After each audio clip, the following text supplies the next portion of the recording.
Here is the explanation video of chapter 11, which is light, shadows and reflections. As you know, question 1, rearrange the boxes given below to make a sentence that helps us understand opaque objects. आपको यहाँ पर meaningful sentence frame करना है. So that is opaque objects make shadows.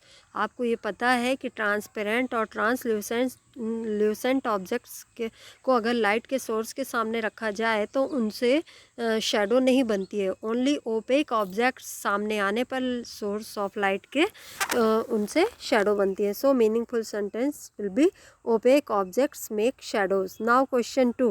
Question 2 is classify the objects or materials given below as opaque, transparent, translucent, luminous और non luminous objects. बहुत सारी चीज़ों के नेम यहाँ दिए हैं. आपको क्लासीफाई करना मतलब अलग अलग करना है कि इसमें से कौन सा ऑब्जेक्ट ओपेक ऑब्जेक्ट में आएगा, कौन सा ट्रांसपेरेंट होगा, कौन सा ट्रांसल्यूसेंट होगा, ल्यूमिनस एंड नॉन ल्यूमिनस.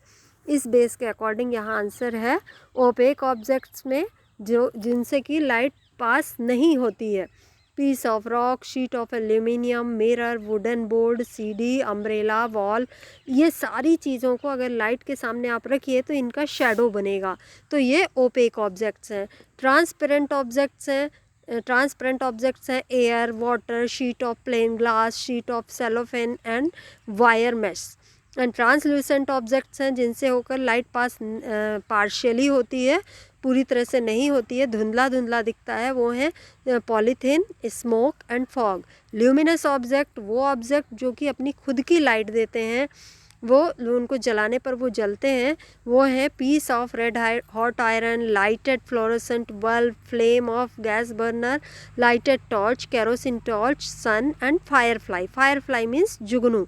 आप सभी ने देखा होगा अंधेरे में ये जुगनू जो होते हैं छोटे छोटे इंसेक्ट हैं, जब ये उड़ते हैं, फ्लाई करते हैं तो इनसे लाइट आती है.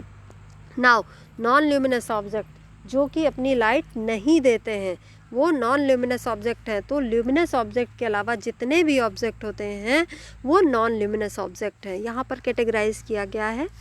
इसके बाद question 3, can you think of creating a shape that would give a circular shadow it if held in one way and a rectangular shadow if held in another way. मतलब यहाँ कहा जा रहा है कि कोई ऐसा ऑब्जेक्ट है क्या जिसको आप एक तरीके से रखिए तो रेक्टेंगुलर शेडो बने और दूसरे तरीके से रखिए तो उसकी सर्कुलर शेडो बने. तो ऐसा सिलेंडर होता है, आप सभी ने सिलेंडर देखा होगा.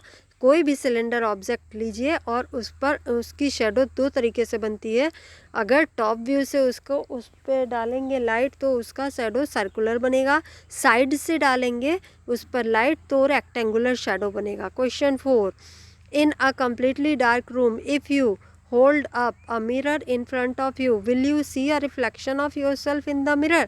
एकदम अंधेरा कमरा है, वहाँ एक भी लाइट नहीं है किसी भी तरह की, तो और वहाँ पर आपके सामने मिरर है, तो क्या आप उसमें अपनी इमेज देख पाएंगे, अपनी फ़ोटो देख पाएंगे? No, we will not be able to see our reflection in the mirror because there is no source of light in the room. आप सभी को पता है कि मिरर आपकी इमेज को तब दिखाता है जब उस पर रिफ्लेक्शन होता है, तो जब लाइट ही नहीं है तो ये पॉसिबल नहीं है. That's all for this exercise. Thank you.